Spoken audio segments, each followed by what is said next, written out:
La farce de Maître Patelin a été composée vers 1465, donc sous le règne du roi Louis XI. Elle met en scène un marchand, trompé par un avocat rusé.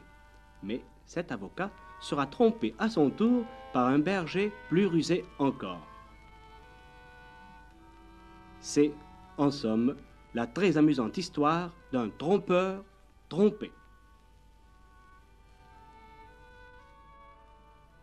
Voici Maître Patelin, le héros de cette farce. Il est avocat, mais ses clients sont fort rares. Sa bourse est presque vide. Mais qu'importe, il promet à sa femme, Guillemette, de se procurer, sans argent, du drap pour se vêtir. Comment fera-t-il? Quelle ruse emploiera-t-il? Suivons Maître Patelin chez le drapier Guillaume. Nous le saurons bientôt.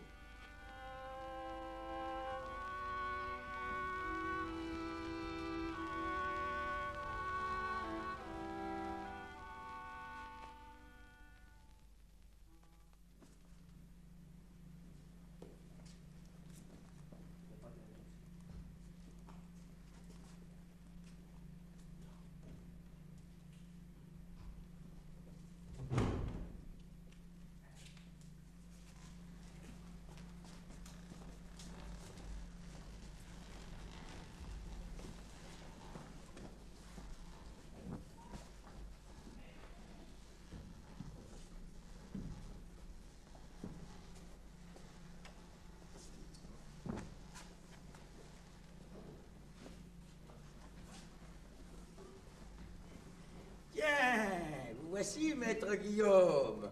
Allons, serrez-moi donc la paume. Comment se porte la santé? Va-t-elle à votre volonté? Oui, dame, merci. La marchandise? Tout doucement. Quoi qu'on en dise, marchand toujours ne gagne pas. Encore gagnez-vous vos repas? On va de l'avant, mon doux maître. Le commerce est ce qu'il peut être. Que c'était un homme entendu que votre père. Il a vendu du drap de robe à ma femme. Le Seigneur veuille avoir son âme.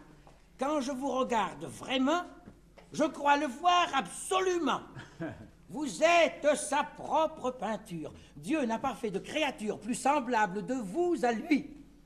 Je ne le vois pas d'aujourd'hui. Voilà longtemps que j'examine votre honnête et joyeuse mine. Asseyez-vous donc, s'il vous plaît. Oui, comme deux gouttes de lait, vous vous ressemblez de visage. Dieu, que c'était un homme sage. Combien de fois il a prédit tout ce qui se passe. Pardi, bien souvent j'en eus souvenance. Maître, vous me faites offense à ne pas daigner vous asseoir. Non, certes, l'on ne saurait voir deux personnes aussi pareilles. C'est son nez, ses yeux, ses oreilles. Votre tante ne souffre en rien? Toujours, elle se porte bien. Que votre père aimait à rire. Plutôt ciel qu'à présent le pire du monde put lui ressembler, on ne verrait pas tant voler. Que ce drap de fine laine, on en a la main toute pleine. C'est la laine de mes brebis. On en ferait de beaux habits. Ainsi, ces étoffes parfaites sont de la laine de vos bêtes. Eh oui. C'est fort comme du cuir. C'est du bon drap. Je vais m'enfuir car je vous en ferai en plette. Vrai, cette étoffe est trop coquette. J'avais dans ma poche emporté 100 écus d'or, mis de côté pour faire achat de quelques rentes, mais vous en aurez 20 ou 30, je le vois bien, car la couleur m'en plaît tant que c'est un malheur. Vous aurez plus tard votre rente, profitez-en. Ce drap me tente. Je m'en veux faire un vêtement à ma femme pareillement. Vous n'avez qu'à parler, mon maître. Combien faut-il vous en remettre? Tenez, prenez tout le coupon, vous pourrez faire un chaperon. Emportez le tout sans reproche. N'eussiez-vous pas un liard en poche? Pour votre obligeance, merci. Voulez-vous, sire, ce bleu-ci? Et combien l'aune coûtera-t-elle? C'est mon étoffe la plus belle. Je vous dirai ce qu'elle vaut et vous saurez mon dernier mot. Bien. Et pour vous, 24 sous l'aune. Me prenez-vous pour un béjaune?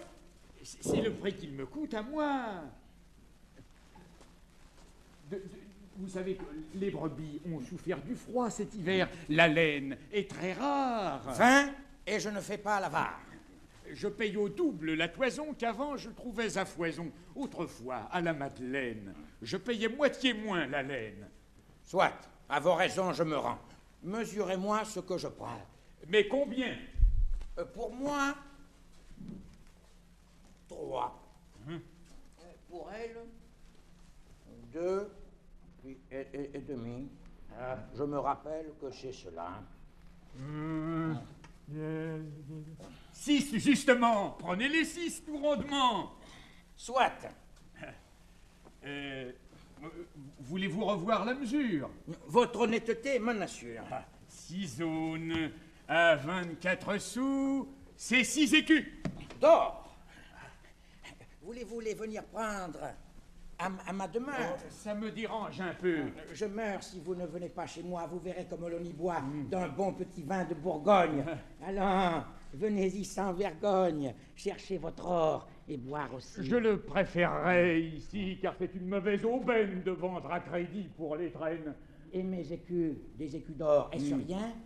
Vous mangerez encore du noix et d'une belle qu'on rôtit. Vous aurez une aile. Ma foi, puisque vous le voulez, je vous suis. Vous m'ensorcelez. Je porterai le drap. De grâce, de peur que ce paquet vous lasse, je vais le prendre entre mes bras.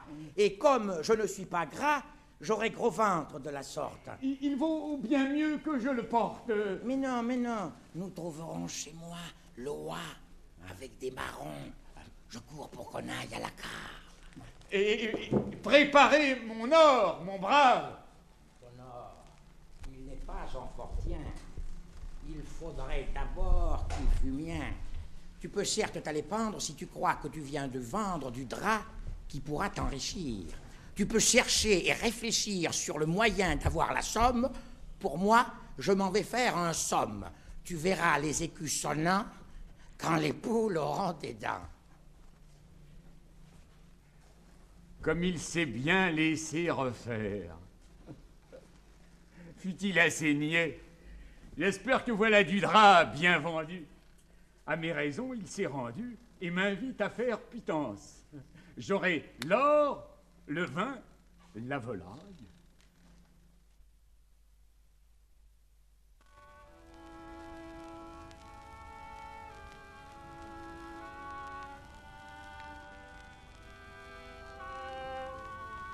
Le drapier a tort de se vanter d'avoir trompé maître Patelin. Pour le moment, c'est l'avocat qui, en le flattant, a réussi à se faire remettre 6 aunes de tissu sans bourse déliée.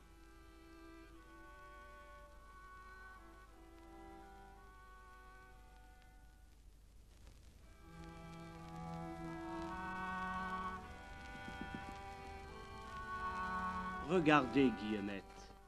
Voyez comme elle est heureuse de l'aubaine. Elle songe déjà à la jolie robe de beau drap bleu qu'elle aura bientôt. Mais attention, ne perdons pas notre temps. Guillaume, le drapier, va arriver pour réclamer ses écus. Que lui répondra-t-on? Une idée. Maître Pierre va se mettre au lit.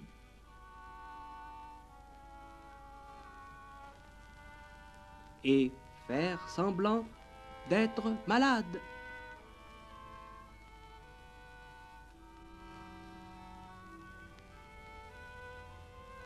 Il était temps.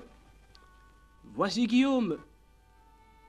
C'est avec un air triste et des sanglots dans la voix que Guillemette reçoit le drapier. Son mari aurait acheté du drap, mais ce n'est pas possible. C'est une chose inimaginable. Voici 2 mois que maître Patelin est au lit, malade. Le pauvre homme délire, il est mourant. Le drapier ne comprend plus rien. Peut-être s'est-il trompé. Peut-être n'a-t-il rien vendu. Plus il réfléchit, plus il doute. Il part cependant, mais il n'est pas tout à fait convaincu.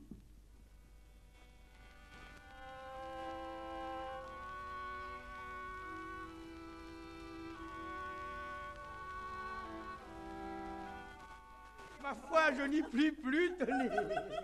La défense fut un peu lourde. Il ne voulait pas de la bourde. Ma foi, se tienne qui pourra. Il est trop drôle avec son dard.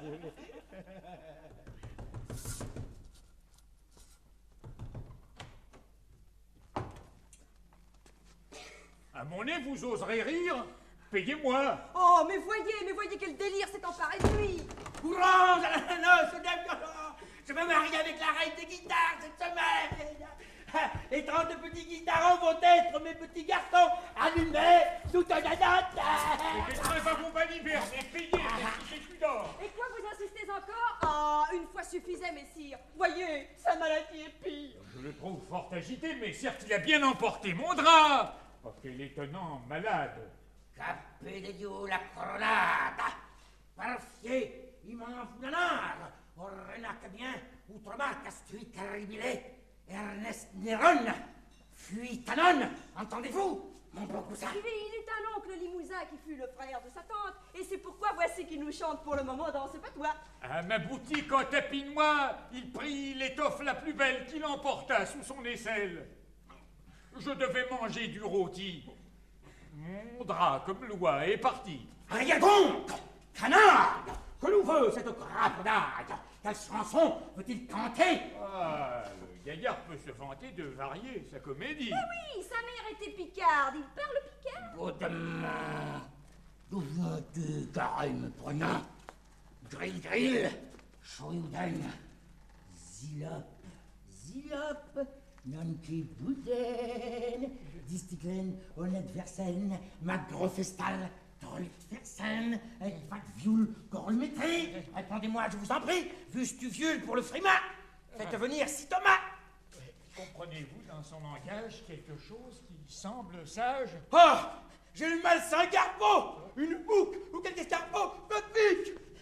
Et je vais à la foire de Bayeux afin de bien boire du cidre avec Jean du Conin. Il en dira jusqu'à demain. Hélas, le pauvre, en parlant, il s'affole.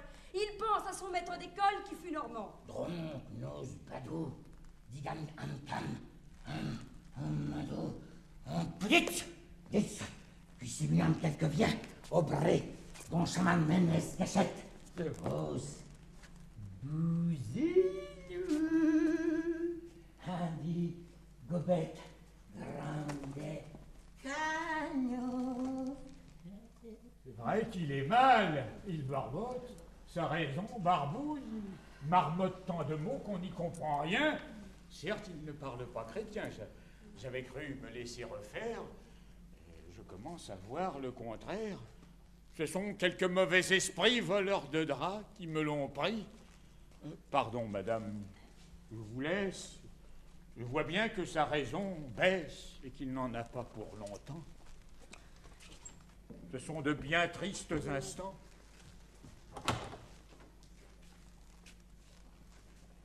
Au revoir, sire, et bon voyage. Je me fatigue à ce tapage, mais les ciseaux sont à nous. Que ce tissu de laine est doux.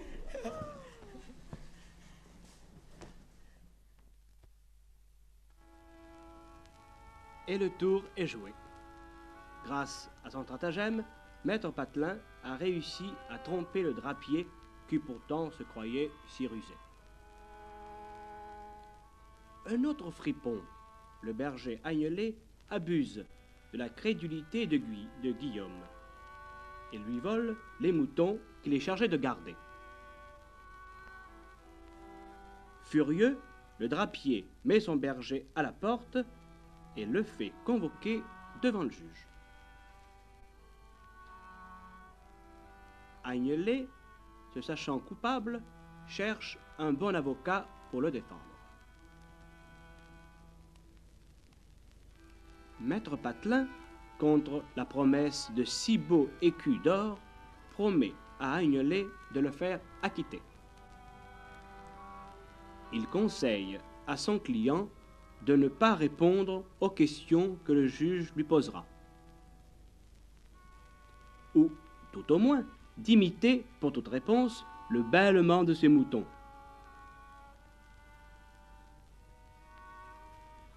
Agnelet a très bien compris. Il ne semble pas si bête que cela.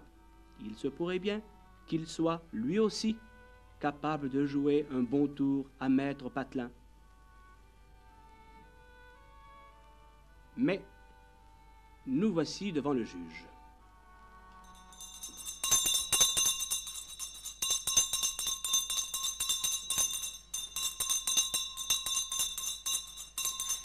Le ciel vous donne la santé et tout à votre volonté, sire juge, je vous salue. Je vous donne la bienvenue, maître. Approchez et couvrez-vous. Avez-vous un procès pour nous? Dépêchons-nous, je me lève. Attendez, messire, il achève quelques affaires qu'il avait. Qui? Mon avocat, s'il vous plaît, il va venir. Veuillez l'attendre. Et moi-même, on m'attend pour entendre d'autres causes. Finissons-en. Si votre adversaire est présent, cela suffit. Vous portez plainte? Oui, contre un berger qui, par feinte, me fait périr tous mes moutons à force de coups de bâton. Bien, que le défendeur approche. Il est là, qui tremble et s'accroche après la robe d'un bourgeois, sans sonner mot, de peur des lois, car il sera pendu. Silence! Tous les deux étant en présence, je puis donc vous interroger. Dites le fait. Pour les manger, il les prenait. Dès son enfance, il reçut mes bienfaits, je pense. Je l'élevais par charité pour être pâtre. En vérité, se trouvait-il chez vous à gage? Présentez-en le témoignage. L'aurait-il donc pris autrement, prendre son gage? Oh, Assurément, c'est Maître Pierre. Et sans méprise, c'est bien lui. C'est sa voix, sa mise. Pourquoi vous cachez-vous ainsi? Vous ne souffrez pas des dents? si, ce vent qui souffle par derrière me cause un tourment. Maître Pierre, il nous faut achever, pourtant je suis pressé. C'est vous, vraiment. Ah, taisez-vous, sans quoi je passe. À moins la justice se lasse. C'est bien vous à qui je vendis 6 zones de drap, je vous dis. Que parle-t-il de drap? Il erre.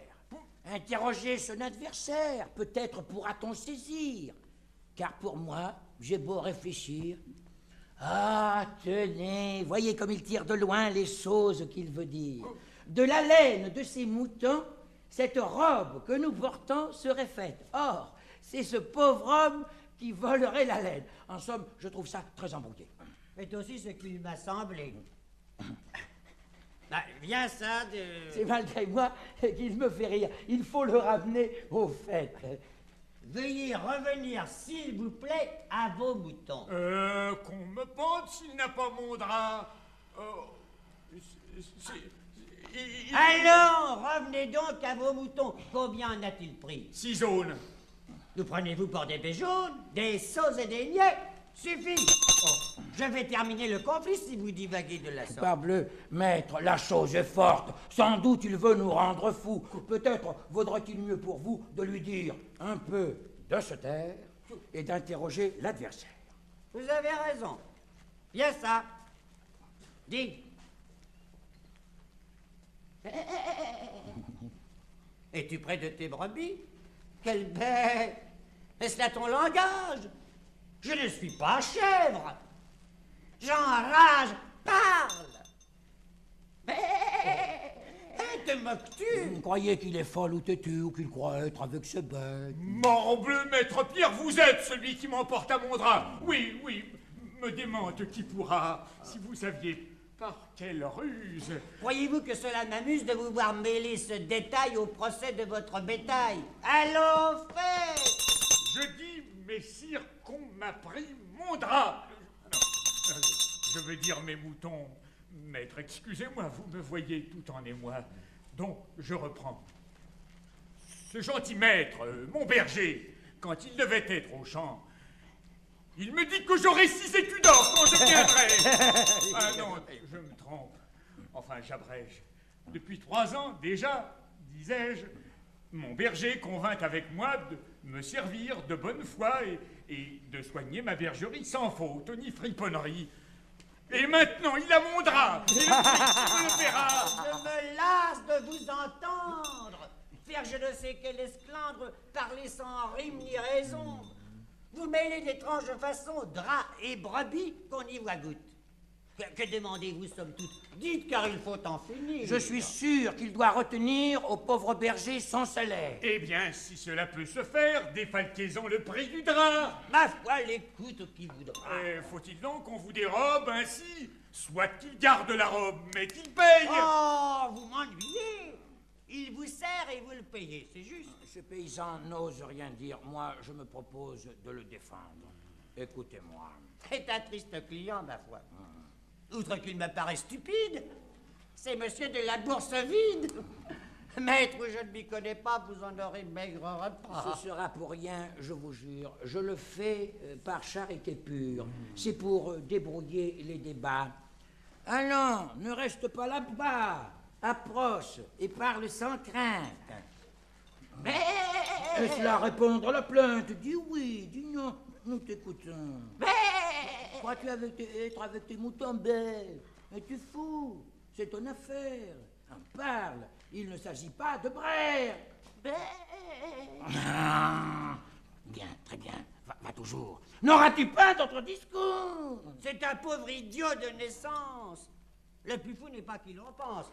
C'est celui qui mène en procès semblable brute à ses accès. Fou, certes, il l'est bien moins messire que vous. Silence! Il peut en cuire à qui médit d'un magistrat. Fort bien, mais il a pris mon drap et lui m'a fait tort de mes bêtes. Encore? Quel fou tous deux vous faites! Enfin, Qu'on le renvoie à ses boutons. Il n'est bon qu'à les mener paître, le pauvre égaré. Salut, maître! quoi, les deux voleurs sont absous et mon drap à 24 sous? Oh, mais vous, je connais votre ruse. Vous ai-je vu chez vous, au lit, malade? Le conte est joli. Que veut dire cette belle vue? Ça, je n'ai pas la berlue. C'est vous, vraiment, qu'ici je vois. Êtes-vous sûr que ce soit moi? Jean de Noyon me ressemble, on Oh. me confond. Parfois, on semble. Non, car auprès du nain géant, vous paraîtriez un géant. Et qui pourrais-je bien être, alors? Ne saurais-je vous reconnaître? Je vous ai fort bien vu, pourtant, chez vous, comme un démon sautant, criant, hurlant comme un sauvage, délirant, dans un tel langage qu'on vous disait à demi-mort. Allez voir, si j'y suis encore. Eh bien, j'y vais. Approche, écoute. Agnelet dit, on le déboute de sa plainte et te voilà blanc. Eh bien, ne fais plus semblant de bêler, il est loin, ton maître. Ne sois plus en émoi, car nous l'avons envoyé paître. T'ai-je bien conseillé, dis-moi, tu peux parler ici sans crainte. Il ne s'agit pas de la fin de je vais m'en aller. Le moment est venu de parler, vraiment. Oui, fort bien. Donne la somme. Certes, je t'estime honnête homme et tu vas me payer comptant. Inutile de bêler tant. Allons, cesse ton langage, hein, comme son vain babillage par ton sang-froid fut bafoué. Ton rôle fut très bien joué, mais mon argent, que je m'en aille. Alors, se peut-il qu'il faille t'entendre moi-même bêler? Parle à moi. Tu peux me parler. Allons, ça, l'argent, vite! Les 6 écus pour être quitte. Hein? Allons, vite! Viens, sois gentil. Paye à présent. Ne fais plus le mauvais plaisant. Oui. Ah, ça, tu me le paieras, drôle. C'est trop longtemps. Jouer ton rôle, et je vais avec ton sergent te faire donner mon argent. Se peut-il que je sois ta dupe? Attends un peu, que je m'occupe de t'apprendre à vouloir tromper. Oui. Oui. Si vous pouvez m'attraper. Te voilà dupé, maître Pierre, par une paye à ta manière. Va-t'en manger loi, ami, à trompeur. Trompeur et demi.